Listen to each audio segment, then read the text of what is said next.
দোকানদার বিশ্বাস করে আমাকে তার ক্যাশে বসায়, আমি না বলে কিছু টাকা সরাই, এখন ফেরত দিতে চাই, কিন্তু তাকে বলে দিলে ফিতনা হবে, করণীয় কি?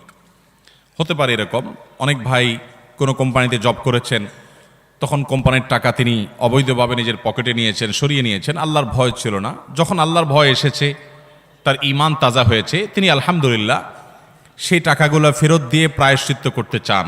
এটা কি অ্যাপ্রিসিয়েট এবং অভিবাদন করার উপযুক্ত কিনা বলেন? এটা ভালো কাজ না? মনে রাখবেন, একটা সমাজ সবচেয়ে সভ্য এবং ভালো সমাজে পরিণত হবে তখন যখন সমাজে মানুষ আল্লাহ ভীরু হবে, যখন মানুষের মধ্যে কি থাকবে? আল্লাহর ভয়। কদিন আগে আপনারা বিভিন্ন জাতীয় দৈনিকে দেখেছেন, একজন ভদ্রলোক বয়সে বেশ অনেক বৃদ্ধ হয়ে গেছেন, তিনি রেলওয়েতে চাকরি করেছেন এবং রেলের বহু ফাঁকি ঝুঁকি দিয়েছেন, টাকা পয়সা অনেক সময় তিনি বিভিন্ন জায়গায় চড়েছেন, টিকিটের টাকা দেন নাই, বিনা টিকিটে ভ্রমণ করেছেন, ইত্যাদি ইত্যাদি। পরবর্তী তিনি রেল কর্তৃপক্ষের সাথে সাক্ষাৎ করে দেখা করে তার সকল টাকার আনুমানিক সর্বোচ্চ এর বেশি হবে না এরকম একটা ফিগার তিনি সরকারি ঘরে জমা দেওয়ার জন্য হাজির হয়েছেন। তার ভিতরে এই চেতনা আসার একমাত্র কারণ হলো আল্লাহর ভয়, আল্লাহর ভয় ছাড়া আর কিছু। অতএব যদি কারোর এরকম বোধোদয় হয়, সে সৌভাগ্যবান যে মৃত্যুর আগে আগে সে নিজেকে শুধরাবার সুযোগ পেয়েছে, আলহামদুলিল্লাহ। এখন কথা হলো, আপনি যে দোকানে চাকরি করেছেন, যে কোম্পানির কাজ করেছেন, সেখান থেকে টাকা আপনি সরিয়েছেন, হারাম কাজ করেছেন, এখন সেই কাজগুলোকে আপনি, সেই টাকাগুলো আপনি কি করবেন? উত্তর হলো ওই মালিককে আপনি ফেরত দিবেন। এখন কথা হলো, মালিককে যদি বলে ফেরত দিতে যাই তখন উল্টা ঝামেলা হবে। যদি ঝামেলা হবে মনে হয় তাহলে এক কথা, আর না হলে আরেক কথা। অনেক লোক আছে, তাকে এটা বলে দিলে সে বরং আরো খুশি হবে, বরং সে আপনার থেকে হয়তো নিবেও না, ঠিক আছে তোমার ভিতরে বোধোদয় আসছে, আমি তোমাকে মাফ করলাম। আর যদি বলে দিলে আপনার ইতস্তত বোধ হয়, তাহলে আপনি বলে দেওয়ার দরকার নেই, যে কোনোভাবে তার অ্যাকাউন্টে টাকাটা পাঠিয়ে দেন, তার বিকাশ নম্বরে টাকাটা ঢুকায় দেন, এটা খামে করে দিয়ে বলেন এটা আপনার পাওনা টাকা, কিসের টাকা এত কথা জিজ্ঞেস করেন না, এটা আপনি পাবেন, বাস রেখে দেন। বিভিন্নভাবে তার অ্যাকাউন্টে যে কোনোভাবে টাকাটা ঢুকাই দিলে আপনি দায়মুক্ত হবেন। আর যদি ওই লোককে খুঁজে পাওয়া না যায়, তাহলে তার পক্ষ থেকে দান করে দিবেন। আমি 2004-05 সনের দিকে ঢাকার এক মসজিদে আমি যখন নামাজ পড়াই, এক ভদ্রলোক সরকারি বড় একজন কর্মকর্তা ছিলেন। তিনি কয়দিন পরপরই তার জমি জমা দান করেন, অমুকটা অমুক গরিব মানুষকে দিয়ে দেন, মাদ্রাসায় দিয়ে দেন, মসজিদে দিয়ে দেন, অনেক বেশি একসাথে দিয়ে দেন। উনি আমার কাছে একবার এসে বললেন, হুজুর ছেলে মেয়েরা তো পারলে আমাকে মারে। আমি বললাম সমস্যা কি?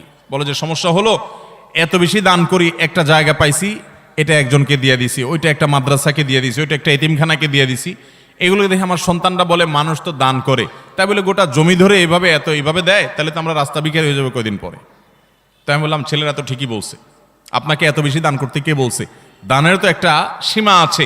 নবী করিম সাল্লাল্লাহু আলাইহি সাল্লাম বলেছেন, তুমি এত বেশি দান করে থুয়ে যাও না যে সব দান করে থুয়ে গেলা আর তোমার সন্তানরা পরে মানুষের কাছে হাত পাতলো, তাদের জন্য কিছু রেখে যাওয়া, এটা নবী সাল্লাল্লাহু আলাইহি সাল্লামের আদর্শ। আপনি দানও করেন, তাদের জন্য কিছু রেখে যান, এটা তো ঠিক। তখন ভদ্রলোক আমাকে বলল, হুজুর আপনিও আমার দুঃখটা বুঝলেন না। বললাম বলেন না, দুঃখ কি আপনার? বলেন যে দুঃখ হলো ভাই, সরকারি চাকরি করেছি, অল্প কিছু বেতন পাইছি, এই বেতনের টাকায় সংসার এবং ছেলে মেয়েদের পড়ালেখার খরচ চালাইতেই কষ্ট হইতো। আমার যত জমি জমা আছে, যত অ্যাসেট আছে, এর বেশিরভাগই হলো 2 নম্বর টাকা।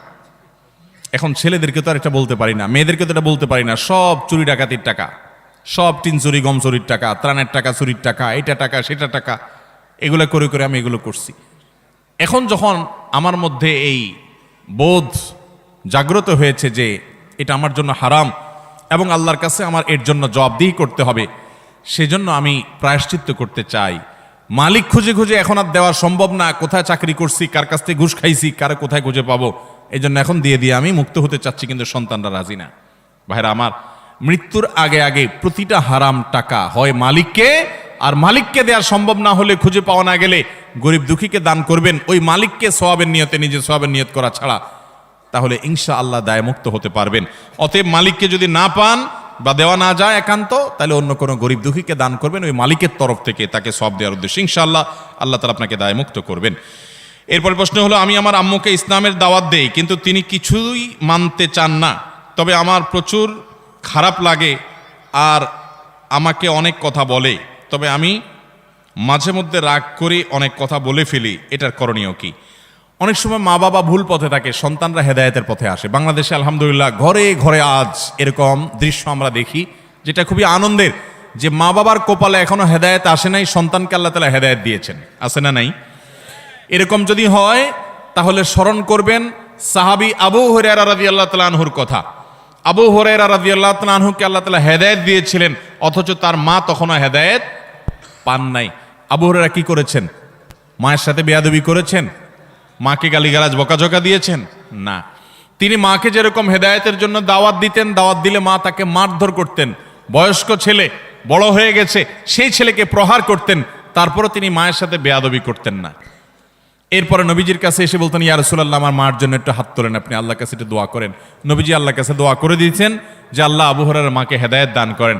আবু হুরায়রা বাসায় গিয়ে দেখেন রাদিয়াল্লাহু তাআলা আনহু যে তার মাকে আল্লাহ তাআলা হেদায়েতের জন্য প্রস্তুত করে দিয়েছে, তিনি ঈমান এনেছেন। অতএব মা বাবাকে হেদায়েতের জন্য চোখের পানি ফেলবেন, দোয়া করবেন, অন্যদের মুরব্বীদের নেককারদের দোয়া চাইবেন, এবং সেই সাথে মা বাবাকে হিকমতের সাথে বিনয়ের সাথে দাওয়াত দিবেন। তারা যদি কটু কথা বলেও আপনি পাল্টা কটু কথা বলবেন না। মনে রাখবেন, মা বাবা এমন এক বিষয় যে আল্লাহ তাআলা বলেছেন, তারা যদি তোমাকে কুফরি করতে বলে, তোমার মা যদি তোমাকে 2 নম্বরই করতে বলে, খারাপ কাজ করতে বলে, আল্লাহর অবাধ্য হতে বলে, ফালা তুতি'হুমা, তাহলে মা বাবার সেই কথা মানবা না। ওয়াসাহিবহুমা ফিদ দুনিয়া মারুফা, কিন্তু দুনিয়াতে মা বাবার সাথে সুন্দরভাবে জীবনযাপন করবা। বিধায় মা বাবার সাথে বেয়াদবি কোনো যুক্তিতে করা যাবে না। এরপর প্রশ্ন, আমি বিয়ে করতে চাই কিন্তু আমি মাদ্রাসায় পড়তেছি, পরিবারের অবস্থা ভালো নয়, বিয়ে করলে পড়াশোনা করতে পারবো না, আর বিয়ে না থাকাটা অনেক, বিয়ে করা ছাড়া থাকাটা অনেক কষ্ট হচ্ছে, আমি পড়াশোনা করতে চাই এবং এর থেকে বাঁচতে চাই, এখন আমি কি করব, আমার ঈমান আমল ঠিক রাখতে চাই। অনেক যুবকদের এই প্রশ্ন, কারণ যুবকদের চরিত্রকে ধ্বংস করার জন্য হাজার হাজার জাল বিছিয়ে রেখেছে শয়তান। আজ যুবকরা নিজেদের চরিত্র বাঁচাতে পারছে না, কঠিন হয়ে যাচ্ছে। যুবকদেরও করণীয় আছে। নাম্বার 1, হারামের জায়গাগুলো, ফিতনার জায়গাগুলো থেকে সরে আসতে হবে। আল্লাহ কোরআনে বলেছেন, ওয়ালা তাকরাবুজ জিনা, তোমরা জেনার কাছেও যেও, কারণ আল্লাহ জানেন এটা এমন একটা জায়গা, কাছে গেলে আর সে ফিরে আসাটা তার জন্য টাফ হবে। এজন্য কোনো মেয়ের সাথে প্রয়োজন ছাড়া ইনবক্সে গিয়ে ইটিস পিটিস আলাপ সালাপ, কেমন আছেন আপা, বাড়ি কোথায়, কি খাইছেন, কোন দেশে বাড়ি, কি পড়ালেখা করেন, এই বেহুদা আলাপ শুরু করবেন। এরপর আস্তে আস্তে শয়তান আপনাকে নিচে নামায় ফেলবে, কোথায় চলে গেছেন এরপর টেরও পাবেন না। আল্লাহ রাব্বুল আলামিন এমনি এমনি পর্দার বিধান দেন নাই। প্রথমে এক নজর দেখবেন, এরপরে জল্পনা কল্পনা করবেন, এরপরে একটু নম্বর নিবেন, ফেসবুক আইডি নিবেন, হাই হ্যালো হবে, আলাপ সালাপ হবে, এরপরে যেতে যেতে কোথায় চলে যাবেন, আপনার পড়াশোনা ধ্বংস হতে পারে, ক্যারিয়ার ধ্বংস হতে পারে, সব শেষ হতে পারে, মা বাবার অবাধ্য হতে পারেন, অসামাজিক হতে পারেন, আল্লাহর নারপ্রমাণ হতে পারেন, অনেক কিছু হয়ে যেতে পারে, পরে টেরও পাবেন না। এই জন্য আল্লাহ তাআলা বলেছেন, আগে থেকে বাদ দাও। সেকুলার এবং ইসলাম এই দুইটা লাইফস্টাইলের মধ্যে পার্থক্য হলো, ইসলাম বলে আগে থেকে বাদ দাও, আর সেকুলার এই সিস্টেম বলে যে না, যার যা খুশি তা করো, যুবকরা যা খুশি তা দেখো, যা খুশি তা শুনো, সব আকাম কুকাম করো, আবার খবরদার কারোর উপরে চড়াও হইও না, নিজেকে নিয়ন্ত্রণ করো। How funny! এর চাইতে হাস্যকর আর কি হতে পারে? যুবকদের যৌবন নষ্ট হওয়ার জন্য যত ব্যবস্থা আছে সব রেখে দিবেন। বিজ্ঞাপন, চকলেটের, পুরা বোর্ডের মধ্যে 5% জায়গা চকলেটের ছবি আছে, আর বাকি 30, 40, 50, 60, 70% জায়গা ধরে একজন বিবস্ত্র নারী। অ্যাডভার্টাইজ কি নারীর শরীরের না চকলেটের? চকলেটের জন্য মাত্র 5% জায়গা বরাদ্দ হলো, এটা কি চকলেটের বিজ্ঞাপন হলো? নারীকে অধিকার দেওয়ার নাম করে তাকে পণ্যে পরিণত করা হচ্ছে, পণ্যে পরিণত করা হচ্ছে। রিসিপশনে সুন্দরী কম বয়স্ক নারী, তাকে আবার নির্দিষ্ট ড্রেস কোড মেনে চলতে হবে, মানে খোলামেলা থাকতে হবে, সাফ কথা। এর মানে হলো ক্লায়েন্টরা তাকে দেখে আনন্দ পাবে, মজা নিবে, স্বাদ নিবে।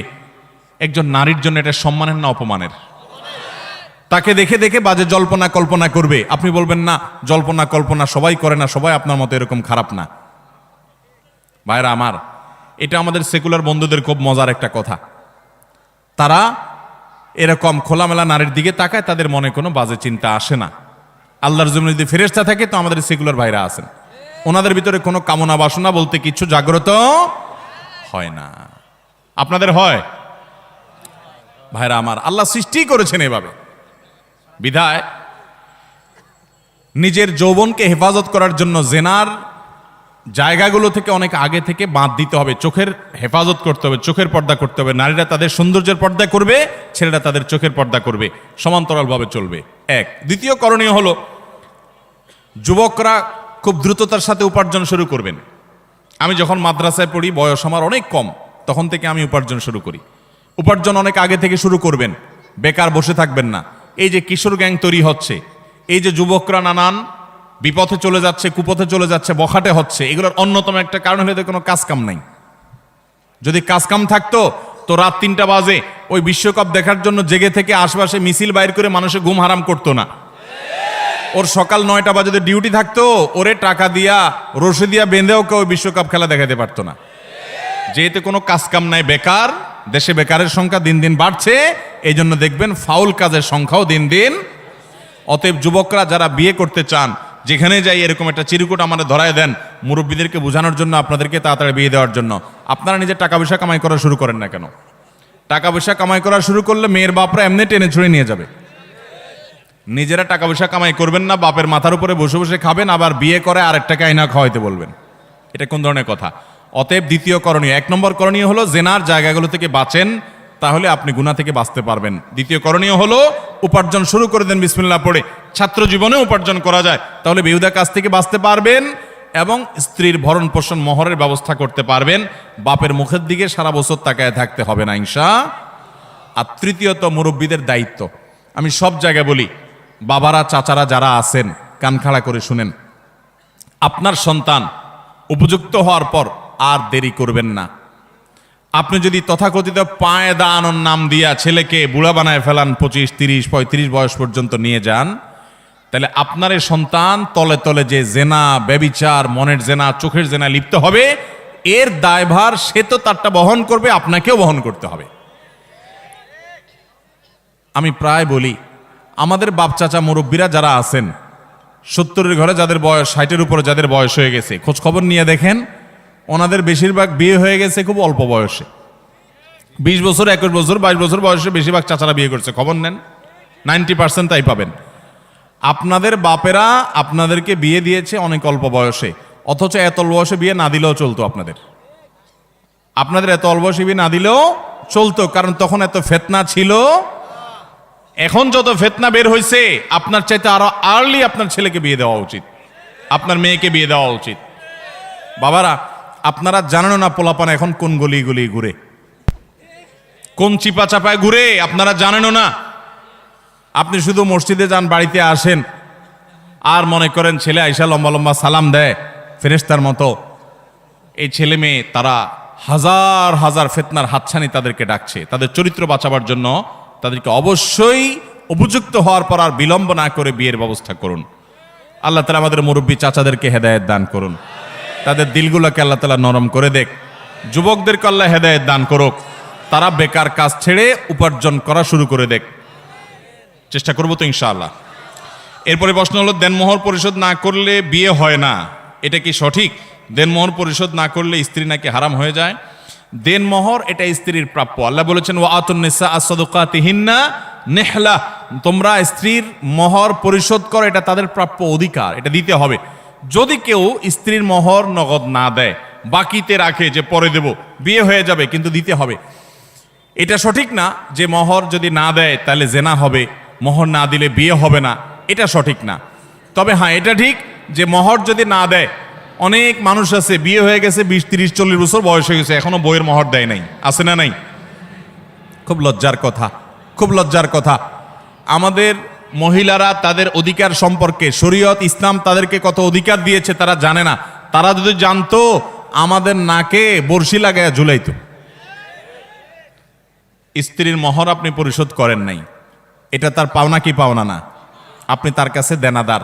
অতএব কথা নিচের দিকে তাকায় বলবেন, উপর দিকে না, কারণ আপনি তার কাছে কি দেনাদার। দেনাদারের মুখ বেশি উপরে উঠার কথা, নিচের দিকে তাকায় থাকবেন। এবং আমি প্রায় বলি, দরখাস্ত লিখবেন বইয়ের কাছে, যদি মনে হয় যে এত টাকা মোহর ধরছে মুরব্বীরা, যে এই টাকা দেওয়ার ক্ষমতা আমার নাই, কামাই করে 20-30 হাজার টাকা, মোহর ধরছে 20 লাখ টাকা, কেমনি দেব? কিন্তু ধরে ফেলছে, আপনি তখন রাজি হয়ে গেছেন, কাজ হয়ে গেছে, এখন আর কিছু করার নাই, দিতেই হবে, মরে যাবেন। এই বউ কিয়ামতের ময়দানে বলবে, চান্দু মোহর দিয়ে সামনে আগাও, কোনো রক্ষা হবে। শরীয়তের মাসআলা হলো, কেউ যদি মারা যায়, স্ত্রীর মোহর যদি পরিশোধ না করে, তার সম্পদ সহায় বিক্রি করে আগে বউয়ের মোহর, অন্যান্য পাওনাদারের পাওনা যেরকম দিবে, স্ত্রীর মোহরও আগে দিতে হবে। এরপরে থাকলে ছেলে মেয়েটা ভাগ বটরা হবে। এই জন্য পোলাপান নিজেরা নিজেদের মায়ের মোহর বাপের কাছ থেকে বুঝে নেওয়ার জন্য হেল্প করেন, না হলে মুরব্বী মারা যাওয়ার পরে কিন্তু আপনার ভাগে জুটবে না, সব আপনার মা মোহর হিসেবে পাবে। কথা কি বুঝাতে পারছি? যদি বইয়ের মোহর দিতে কষ্ট হয়, অনেক ধরে ফেলছেন, মাইনকা চিপায় পড়ে গেছেন, তখন কিছু বুঝেন নাই, রাজি হয়ে গেছেন, মুখ দিয়ে রুমাল দিয়ে বসারে দিছে, 10 লাখ 20 লাখ ধরছে, হো হো করে রাজি হয়ে গেছেন, এখন তো ফাইসা গেছেন, দিতে হবে, কি করবেন? এবার বইয়ের কাছে মোহর লেখেন, দরখাস্ত লেখেন, বরাবর বরাবর সম্মানিতা স্ত্রী বিষয় মোহর কমিয়ে দেওয়ার আবেদনপত্র, যথাবিহিত সম্মান প্রদর্শনপূর্বক নিবেদন এই যে, আমি আপনার অবাগা হতবাগা কপাল পড়া স্বামী, আমি একজন ফকির মিসকিন গরিব মানুষ, আমার যে মোহর ধার্য করা হইয়াছে 10 20 30 লাখ টাকা, ইহা দেওয়ার ক্ষমতা, পরিশোধ করার ক্ষমতা আমার নাই। অতএব জনাবার সমীপে নিবেদন এই যে, মোহরের টাকা কমাইয়া আমাকে বাধিত করবেন, বিনীত আপনার হতবাগা স্বামী। এভাবে দরখাস্ত লেখা বউয়ের কাছে মাপটাপ চায়া, যদি বউ আপনারে মাফ করে তো আল্লাহ বলেছেন ফাকুলু হানি আম্মারিয়া, তিনি যদি ছাড় দেন, ঠিক আছে যাও 50% ছাড় দিলাম, বাকিটা নিয়ে আসো, তাহলে ছাড় হবে। বইয়ের মোহর সব পরিশোধ করছেন, বিয়ে করছেন, মোহর পাই পাই করে পরিপূর্ণ পরিশোধ করছেন, যারা হাত তোলেন দেখি, মিথ্যা তো হাত তুলবেন না। এই যুবক বিয়েই তো করে নাই, পিচ্ছি হাত তুলে দাঁড়ায় আছে, দেখেন কয়টা হাত তুলছে, দেখছেন? নামান, তার মানে বাকিরা হাত মোহর দেন নাই বউয়ের। মোহর দিবেন তো ইনশাআল্লাহ? স্ত্রীর মোহর স্ত্রীকে দিয়ে দিবেন। আমার দেশে মেয়েরা সোজা সরল, মোহর দিতে গেলে স্ত্রী বলবে, কি ব্যাপার, তুমি আমাকে মোহর দিচ্ছ কেন, সম্পর্ক কি শেষ নাকি? মহিলারা তো বুঝে না, অথচ মোহর তো বিয়ের শুরুতেই দেওয়ার কথা, ঠিক না বে ঠিক? আমাদের দেশে মোহর দেয় হলো তালাক হলে, মোহর দেয় কখন? এটা কেমন কথা? মোহর সাথে তালাকের সম্পর্ক নেই, মোহর সাথে বিয়ের সম্পর্ক। মোহর দেওয়ার কথা কখন? বিয়ের সময়। আমাদের মেয়েরা যদি নবী করিম সাল্লাল্লাহু আলাইহি ওয়াসাল্লাম মেয়ে ফাতেমার মতো সচেতন হতো, শরীয়তের মাসআলা জানতো, তো আমাদের কপালে দুঃখই ছিল। ফাতেমা রাদিয়াল্লাহু তাআলা আনহা, তার সাথে যখন আলী রাদিয়াল্লাহু তাআলার বিয়ে ঠিক হয়, উনি নিজে নবী সাল্লাল্লাহু আলাইহি ওয়াসাল্লামের কাছে আর্গুমেন্ট করেছেন যে আমার মোহর অগ্রিম চাই, আগে পরিশোধ করে দিতে হবে। সাফ সাফ কথা। আজকাল যদি কোনো মেয়ে এরকম চায়, ছেলেরা বলবে, ওরে বাবা রে, এই ডাইনির সাথে ঘর কেমনি করবো? অথচ এটা তার অধিকার, তার চাওয়ার রাইট আছে। আমাদের দেশে যত জমি জমা আছে, যারা দলিল ঘাটাঘাটি করেন, 100টা দলিল ঘাটাঘাটি করলে কয়টা দলিলে মেয়ে মালিকের নাম পাবেন জমিতে? তার মানে বোনদের ফুফুদের কোনো অধিকার দেশে দেওয়া হাতে গোনা কিছু মানুষ ছাড়া। আল্লাহ আমাদেরকে মেয়েদের অধিকার আদায় করার তৌফিক দান করুন। তাহলে দেনমোহর না দিলে বিয়ে হয়ে যাবে, জেনা হবে না, ঠিক আছে, কিন্তু সেটা পরিশোধ করতে হবে, না হলে আপনি আল্লাহর কাছে দায়ী থাকবেন এবং আপনার এটার জন্য প্রায়শ্চিত্ত করতে হবে। এরপরে প্রশ্ন হলো, মুসলমান কি কাজ করলে কাফের হয়ে যায়? মুসলমান সে যদি ইসলামের কোনো বিষয়কে অস্বীকার করে, আল্লাহর কোনো বিধানকে নিয়ে তাচ্ছিল্য করে, ব্যঙ্গ করে, তখন সে কি হয়? কাফের হয়ে যায়। তখন সে ইসলাম থেকে খারিজ হয়ে যায়। আল্লাহর কোনো একটা বিধান আছে, সে বলে না এটা আমার কাছে যৌক্তিক মনে হয় না। আল্লাহ রাব্বুল আলামিন কোনো নির্দেশ দিয়েছে, সেটা নিয়ে তাচ্ছিল্য করে। অনেক সময় দেখবেন যুবকরা নিজের কোনো এক বন্ধু দাড়ি রেখেছে, আপনি দাড়ি রাখেন নাই, আপনি দাড়ি না রাখার কারণে আপনি গুনাহগার হবেন, কাফের হবেন না। কিন্তু কেউ দাড়ি রেখেছে, তার দাড়িকে অপমান করে, অপদস্থ করে, তাচ্ছিল্য করে কোনো কথা বললেন, সাথে সাথে কি হবে? ঈমান চলে। এটা খুব ডেঞ্জারাস একটা বিষয়। কেউ যদি মনে করে আল্লাহর বিধান এখন আর অচল, এখন অন্যটা সচল, তাহলে সে ইসলাম থেকে খারিজ হয়ে যাবে। ঈমান ভঙ্গের অনেকগুলো গুরুত্বপূর্ণ দিক আছে। আল্লাহর ইবাদত করতে হয়, সেজদা আল্লাহকে করতে হয়। কেউ গিয়ে কোনো মাজারে কোনো পীরকে সেজদা করছে, সেও ইসলাম থেকে খারিজ হয়ে যাবে, মুশরিক হয়ে যাবে। বিদা ভাইরা আমার, এই সমস্ত বিষয়গুলো ঈমান থেকে মানুষকে খারিজ করে দেয়। এরপরে প্রশ্ন হলো, আমি একটি মেয়ের পর্দা আর ঈমান দেখে ভালোবেসেছিলাম, কিন্তু আমার পরিবার তার দারিদ্রতার কারণে মানছে না। আমি যার সঙ্গে থাকবো সারা জীবন, তার কি ঈমান থাকা প্রয়োজন নাই, পর্দা থাকা প্রয়োজন নাই, নাকি তার সম্পদ থাকা প্রয়োজন? ভাইরা, সুন্দর প্রশ্ন। বহু যুবক আছে যদিও আগে ভুলটা বলি, কোনো মেয়ে পর্দানসীন, কোনো মেয়ে দিনদার নামাজি, এটা দেখে আপনি তাকে ভালোবাসছেন, মানে প্রেম করছেন। বিয়ের আগে এই 2 নম্বর কাজটাকে নাম দিছে আমাদের সমাজে কি? প্রেম। এটা নাকি ভালোবাসা। আরে ভাই, ভালোবাসাটা হবে লিগাল, স্বামী স্ত্রীর ভালোবাসা, সেটা হবে প্রকৃত ভালোবাসা। যাই হোক, যদি মেয়ে ধার্মিক হয়, দিনদার হয়, সে আবার প্রেম করে কেমনে? তাহলে বোঝা গেল এই মেয়ের ধার্মিকতায় ঘাটতি এবং কমতি আছে। তারপরেও আপনার কাছে মনে হয়েছে আপনার কপালে এর চেয়ে ভালো জুটবে না, সে নামাজ কালাম পড়ে, বোরকা পরে, হালাল হারাম বুঝে, আল্লাহর ভয় আছে, তো আপনি তাকে দিনদারিতার কারণে, হয়তো আপনি প্রেমে জড়ান নাই, দিনদারের কারণে বিয়ে করতে চান, কিন্তু বাবা মা বিয়ে দিতে রাজি না। একই কথা উল্টা ক্ষেত্রে হয়, অনেক মেয়ে অনেক ছেলের দিনদারিতার কারণে বিয়ে করতে চায়, বাপ মা তাকে দিতে চায় না। ভালো করে শুনে রাখেন, যদি কোনো বাপ মা শুধু পয়সাওয়ালা পাত্রপাত্রী খোঁজে, ও যে কথিত আছে না যে আজকাল বিয়ে হয় মানুষের সাথে মানুষের খুব কম, বেশিরভাগ হয় এক পক্ষে টাকার বস্তা, আরেক পাশে ময়দার বস্তা। এক পাশে ময়দার বস্তা, আরেক পাশে টাকার বস্তার সাথে ময়দার বস্তার বিয়ে হয়। তো অভিভাবকরা যদি এরকম টাকার বস্তা খোঁজে, এছাড়া বিয়ে না দেয়, তাহলে আপনি দিনদারিতাকে অগ্রাধিকার দেওয়ার অধিকার আপনার আছে। আপনার বাবা মার এই অধিকার নাই যে সে আপনাকে দিন বিমুখ কোনো পাত্র পাত্রীর সাথে বিয়ে করতে বাধ্য করবে, এই অধিকার তাদের নাই। তাদেরকে অন্যদেরকে দিয়ে বুঝাবেন, তাদেরকে যে কোনোভাবে সম্মত করাবেন যে দিনদারিকাতে অগ্রাধিকার দাও। তারপরে যদি তারা দুনিয়া ছাড়া কিছু না বুঝে, আপনি বিনয়ের সাথে সেখানে দ্বিমত করার এবং আপনি দিনদার জীবনসঙ্গী নির্বাচন করার রাইট আছে। তবে এই ধরনের বিষয়গুলোতে বিচক্ষণ কোনো আলেমের সাথে পরামর্শ করবেন, কারণ অনেক সময় আপনি যেটাকে আপনার পক্ষের মনে করছেন সেটা শয়তান আপনার সামনে সুশোভিত করে তুলে ধরতে পারে। অনেক সময় মুরব্বীরা দিনদারিতার বিরোধিতা করে না, কিন্তু আপনার কাছে মনে হচ্ছে দিনদারিতার বিরোধিতা করছেন। এই জন্য ব্যালেন্স করার জন্য কোনো বিদগ্ধ আলেমের সাথে ব্যক্তিগতভাবে পরামর্শ করে তারপর ডিসিশন নেবেন। এরপরের প্রশ্ন হলো, কিছু মানুষ মসজিদে জায়নামাজ বিছিয়ে জায়গা দখল করে রাখে, বিশেষ করে ঈদের নামাজের সময় এই কাজটি অনেক বেশি দেখা যায়, এটা কতটুকু শরীয়ত সমর্থন করে? ভাইরা আমার, আমাদের দেশে এই অপকর্মটা বিভিন্ন মসজিদে ঈদগাহে হয়। মসজিদে ইমাম সাহেবের পেছনে 4-5টা জায়নামাজ দখল করা থাকে, এগুলাতে কেউ বসতে পারে না, কারণ এখানে অমুক সাহেব তমুক সাহেব তারা বসে। আছে না না এরকম? এই কাজটা পরিষ্কার গুনাহের কথা। এরকম জায়নামাজ দিয়ে জায়গা দখল করা জায়েজ। যদি এমন হয় যে আপনি জায়নামাজ নিয়ে এসে বসেছেন, জায়নামাজ নিয়ে এসে বাসা থেকে বসেছেন, এখন আপনি ওয়াশরুমে গেছেন 2 মিনিট 4 মিনিটের জন্য উজু করতে গেছেন, তাহলে এখানে আপনি আপনার জায়গা যেহেতু বসছেন আগে এসে এটা রেখে গেলেন, এটা একটা পর্যায়ে গ্রহণযোগ্য। কিন্তু আপনার আসার খবর নাই, আগে থেকে মুয়াজ্জিনকে দিয়ে একটা জায়নামাজে দখল করে থুয়ে দিয়েছেন, আসবেন সবার শেষে যায় দাঁড়াবেন জায়নামাজে। এই মাতবরি, এই সর্দারি এবং এই মাস্তানি দুনিয়ার সব জায়গা চললেও মসজিদে চলবে।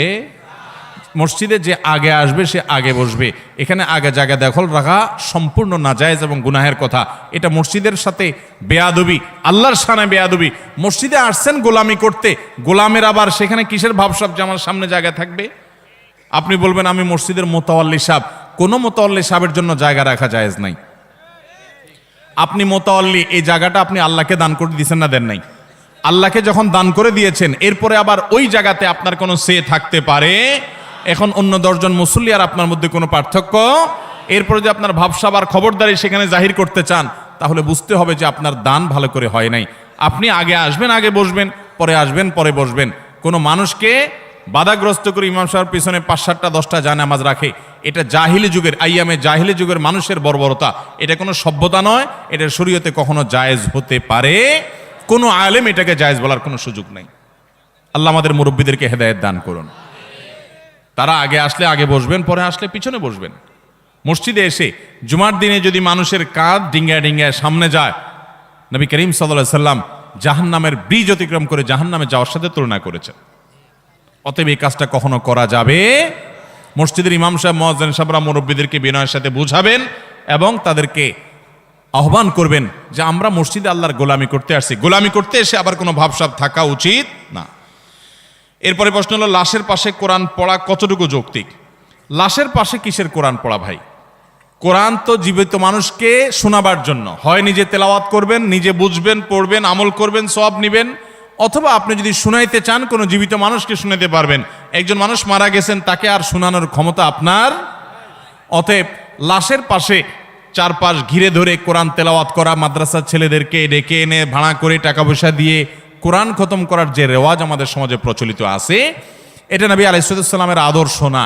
মানুষ মারা গেছে, যত দ্রুত তার সাথে সম্ভব তার গোসল দিয়ে দাফন কাফন করে তাকে কবরস্থ করতে হবে, এটাই হলো নির্দেশনা। আর তার জন্য দোয়া করবেন, দান সাদেকা করবেন, নেক আমল করবেন, ইসালে সওয়াব করবেন, সেটা ভিন্ন কথা। কিন্তু লাশের পাশে বসে কোরআন পড়ার বিশেষ কোনো বৈশিষ্ট্য নাই। এরপরে প্রশ্ন হলো, আমি একজন মুসলিম ছেলে, আমার একটি প্রশ্ন ছিল, জন্মের পর আমার নাম রাখা হয়েছে হিন্দুদের নাম অনুসারে। এখন আমি যদি আমার নাম পরিবর্তন করে সুন্দর একটি ইসলামিক অর্থবহ নাম রেখে আকিকা দেই, তাহলে কি কিয়ামতের দিন আমাকে এই নাম ধরে ডাকা হবে নাকি আগের নাম ধরে ডাকা হবে? কারণ শুনেছি কিয়ামতের দিন আল্লাহ তাআলা সুন্দর অর্থবহ নামের উসিলা মানুষকে জান্নাত দান করবেন। দেখুন, যদি কারোর নামের মধ্যে শিরকপূর্ণ কিছু থাকে, শিরকপূর্ণ, তাহলে সে নাম পরিবর্তন করা আবশ্যক। বাপ থাকলে বাপে করবেন, না হলে নিজে নিজে করবেন।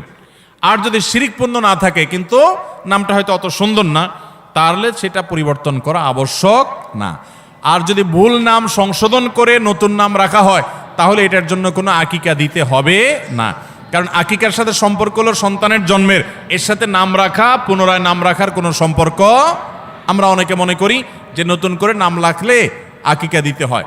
আমরা ছোটবেলায় গ্রাম দেশে শুনেছি যে কারোর যদি নাম, হয়তো একটা নাম রাখা হয়েছে যেটা সবাই ব্যঙ্গ করে, নাম রাখার চেষ্টা করা হয়, ওই জন্য গরু জবাই করে সবাই খাওয়াইতো। এটার উদ্দেশ্য ছিল পুরো এলাকার মানুষকে ডেকে এনে খাওয়ায়া আনুষ্ঠানিক ঘোষণা দেওয়া যে অমুকের নাম এখন আর এটা না, এখন এটা।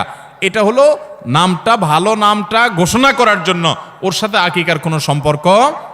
অতএব যদি কারোর নাম খারাপ থাকে, অর্থবহ না থাকে, তাহলে সেটা চেঞ্জ করা যেতে পারে, এর জন্য আকিকার দরকার নাই, জাস্ট ঘোষণা দিয়ে চেঞ্জ করে ফেললে হয়ে গেল। কিছু আমলের গুরুত্ব বোঝাতে গিয়ে বলা হয়, আমলকারীর মৃত্যু চাই, শুধু বাকি না হয় ওই আমলের সাথে সাথে সে বেহেশতে চলে যাবে, অর্থাৎ মৃত্যু হলেই সে জান্নাতে চলে যাবে। প্রশ্ন হলো, কিয়ামত এখনো বাকি, কিয়ামতের দিন হিসাব নিকাশের পর বেহেশত দোজখ নির্ধারিত হবে নাকি মৃত্যুর সাথে সাথে? বিস্তারিত জানতে চাই। প্রশ্ন অনেকে হয়তো বুঝেন না। প্রশ্নটা হলো, যেমন আয়াতুল কুরসি সম্পর্কে হাদিসে বর্ণিত আছে, 5 ওয়াক্ত নামাজের পর যদি কেউ আয়াতুল কুরসি পাঠ করে 5 ওয়াক্ত সালাতের পর, ওই ব্যক্তি আর জান্নাতে যাওয়া, এই দুইটার মধ্যে একমাত্র বাধা থাকে মৃত্যু, অর্থাৎ মৃত্যু হলেই সে জান্নাতের নেয়ামতে সে প্রবেশ করতে পারে। প্রশ্ন যিনি করেছেন, চমৎকার প্রশ্ন। তিনি জানতে চেয়েছেন যে জান্নাত জাহান্নামে তো কিয়ামতের ময়দানে বিচারের পরে মানুষ ঢুকবে, মৃত্যুর সাথে সাথে যে জান্নাতে যাবে বলা হচ্ছে, এটা কিভাবে সম্ভব? প্রশ্ন বুঝতে পারছেন? এটার উত্তর হলো, মানুষের মৃত্যুর পর কবরে যখন সওয়াল জবাব হয়, লোকটা যদি দিনদার হয়, নেককার হয়, মুত্তাকি হয়, জান্নাতের সাথে তার রুহের একটা কানেকশন আল্লাহ তাআলা করে দেন, সেটা ফিল করতে থাকে, ভোগ করতে থাকে। চূড়ান্তভাবে জান্নাতের যে দৈহিক প্রবেশ, সেটা হবে কিয়ামতের পরে, কিন্তু জান্নাতের নেয়ামতের উপভোগ তখন থেকেই শুরু হয়ে যায়। আর ওই কথাটাই হাদিসে বলা হয়েছে। এরপর প্রশ্ন হলো, ওযুর সময় মেয়েদের মাথার কাপড় সরে গেলে কোনো অসুবিধা হবে কি? এই প্রশ্ন অনেক মা বোনরা করেন।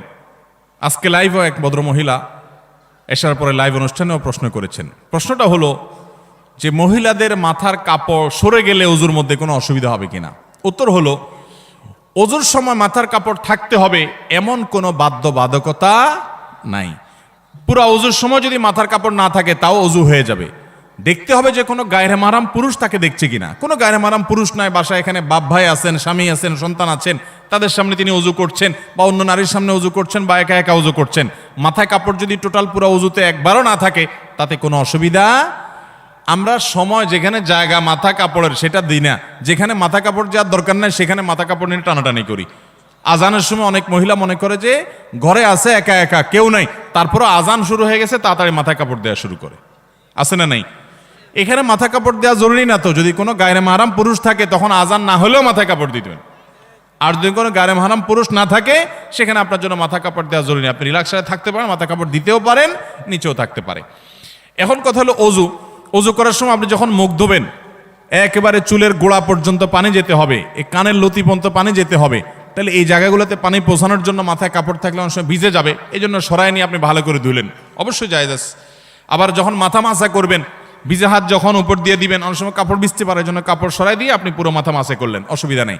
তাহলে খোলাসা এবং সারাংশ কথা হলো, অজুতে মেয়েদের মাথা কাপড় দিয়েই অজু করতে হবে এমন কোনো বাধ্যবাধকতা, মাথা কাপড় রেখে যদি অজু করতে পারেন ওকে, আর যদি সরেও যায় তাতে কোনো অসুবিধা নাই। সাধারণ গোসল করার পর নামাজ পড়ার জন্য আবার অজু করার প্রয়োজন আছে কিনা? অনেক লোক আছে দেখবেন গোসল করার পর আবার নতুন করে অজু করে, আছে না নাই? গোসল শেষ, উনি আবার বিসমিল্লাহ পড়ে অজু শুরু করছে। এটা একটা নিষ্প্রয়োজনীয় কাজ, কোনো দরকারি কাজ না, বেদরকারি কাজ। আপনি যদি সুন্নাহসম্মত গোসল করেন তাহলে গোসলের সাথে বাই ডিফল্ট অজু অটোমেটিক হয়ে যায়, আলাদা করে অজু করার আর দরকার। সুন্নাহসম্মত গোসল কোনটা? আপনি গোসলের জন্য যখন ওয়াশরুমে ঢুকলেন, প্রথম কাজ হবে শরীরে বা কাপড়ে কোনো জায়গায় নাপাক থাকলে সেই নাপাকটাকে ডলে আগে ধুয়ে ফেলেন, ভালো করে ডলে পরিষ্কার করে ফেলছেন, আলহামদুলিল্লাহ, প্রথম কাজ শেষ। এরপর দ্বিতীয় কাজ কি? এবার 2 হাতের কবজি ভালো করে ধুয়ে কুলি করেন, নাকে পানি দেন, মুখ ধোন 3 বার, হাতের কনুই পর্যন্ত 3 বার ধোন, দুনো হাত, মাথা মাসা করেন। অজুর সব কাজগুলো শেষ, শুধু একটা বাকি আছে, পা ধোয়া। পা ধোয়াটা থাকুক বাকি। এবার আপনি মাথায়, কাঁধে, শরীরে পানি ঢেলে গোসল করেন। ওয়াশরুম থেকে বের হওয়ার সময় 2 পা একেবারে ইয়া পর্যন্ত, টাকনু পর্যন্ত ধুয়ে এরপর আপনি বের হয়ে চলে যান। তাহলে অজু এবং গোসল একসাথে হয়ে গেছে, আলাদা আর অজু করার দরকার নাই। অনেকে এরপরে আবার আলাদা অজু করতে চায়, এটা একরকম বলতে পারেন বিনা প্রয়োজনে কষ্ট। এরপরে প্রশ্ন হলো, আমাদের এলাকায় ধর্মীয় অনুষ্ঠানে হিন্দুদের দোকান থেকে মিষ্টি ব্যবহার করা হয়, এই এলাকায় কোনো মুসলমানের দোকান নাই এমন নয়, তাহলে এটা কি জায়েজ হবে? দেখুন, কোনো খাবার হিন্দুর দোকান থেকে কিনলে হারাম হয়ে যাবে ব্যাপারটা কিন্তু সেরকম না। দেখতে হবে যে খাবারটা পাক কিনা। যদি কোনো হিন্দু খাবারের মধ্যে কোনো নাপাক মেশায় তাহলে সেটা নাপাক হবে, যার কারণে এটা খাওয়া হালাল হবে না, কেনা হালাল হবে। আবার কোনো মুসলমানও যদি একই কাজ করে সেটাও কি হবে? হারাম হবে, সেটা কেনা জায়েজ হবে। তবে এটা ঠিক যে আপনি সন্দেহপূর্ণ মনে হলে সেটা অ্যাভয়েড করে, যেটা সন্দেহপূর্ণ নয় সেটাকে অগ্রাধিকার দিবেন। কথা বুঝেন নাই? যদি মনে হয় যে এখানে সন্দেহ আছে হারাম মেশানোর, নাপাক মেশানোর, তাহলে সেটা অ্যাভয়েড করবেন। বাট এটা জরুরি না।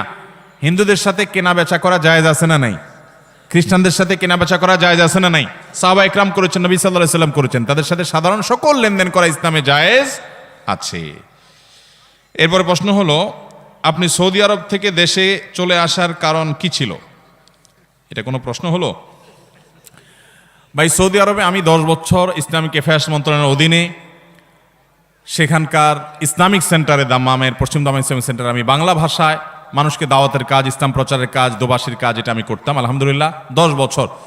ডক্টর খন্দকার আব্দুল্লাহ জাহাঙ্গীর রহমাউল্লাহর সাথে যখন দুবাইতে সাক্ষাৎ হয় পিস টিভির প্রোগ্রাম রেকর্ডিংয়ে, তখন আমি তার সাথে পরামর্শ করি যে 10 বছর তো হয়ে গেল, এখন আমার কি করা উচিত? তিনি বললেন আপনার দেশে ফিরে যাওয়া উচিত। এরকমটি তিনি আমাকে আভাস দিলেন এবং বললেন যে আমি নিজেও সৌদি আরবের রিয়াদে আল ইমাম ইউনিভার্সিটিতে সর্বোচ্চ ডিগ্রি পিএইচডি আমি সেখান থেকে অর্জন করি এবং বর্তমান সৌদি বাদশার হাতে, তখনকার তিনি রিয়াদের প্রিন্স কিং ছিলেন, রিয়াদের গভর্নর ছিলেন, তার হাতে তিনি বললেন যে আমি গোল্ড মেডেল পাই, সর্বোচ্চ সম্মাননা পাই, সর্বোচ্চ ছাত্রের শিক্ষার্থীর, যোগ্য শিক্ষার্থীর সার্টিফিকেট পাই, কিন্তু এরপরেও আমি আমার মাতৃভূমিতে ফিরে এসেছি এখানকার মানুষের মাঝে দাওয়াতি কাজ, সামাজিক কাজ, সেবামূলক কাজ করবার জন্য। তখন আমি স্যারের কথা থেকে বুঝলাম যে উনিও আমাকে উৎসাহ দিচ্ছেন দেশে ফিরে আসার জন্য। তখন আমরা সিদ্ধান্ত নিয়ে পারিবারিকভাবে চলে আসার পরিকল্পনা করি। আলহামদুলিল্লাহ আমাদের সহকর্মীরা অনেকে এখনও আছেন, অনেকে আরও থাকবেন, সেখানে লাক্সারিয়াস লাইফ লিড করার সুযোগ আছে। কিন্তু দেশে কাজ করা এটা নানা দিক থেকে চ্যালেঞ্জিং, অনেকটা আসতে হয় সম্পূর্ণ শঙ্কার মধ্যে, কিন্তু আল্লাহর পরে ভরসা করে চলে আসতে হয়। আমাদের অনেক তরুণ ভাইয়েরা আছেন যারা আমেরিকাতে যাওয়ার জন্য, ইউরোপে যাওয়ার জন্য, কানাডাতে, জার্মানিতে, বিভিন্ন দেশে একটু হালুয়া, রুটি, পনির, বার্গার খাওয়ার জন্য, পিজা খাওয়ার জন্য, সুন্দর পরিবেশে থাকার জন্য সিরিয়াল ধরে কিভাবে সেখানে যাবেন। সেখানে যান শিক্ষা অর্জন করার জন্য, শিক্ষা শেষ নিজের দেশে ফিরে আসেন, এদেশকে গড়ে তোলেন, এদেশকে কিছু দেন। আমি জানি এদেশকে দেওয়া এত সোজা না, এদেশকে দিতে গেলে আপনাকে বরং উল্টা আরো অনেক কিছু সহ্য করতে হবে।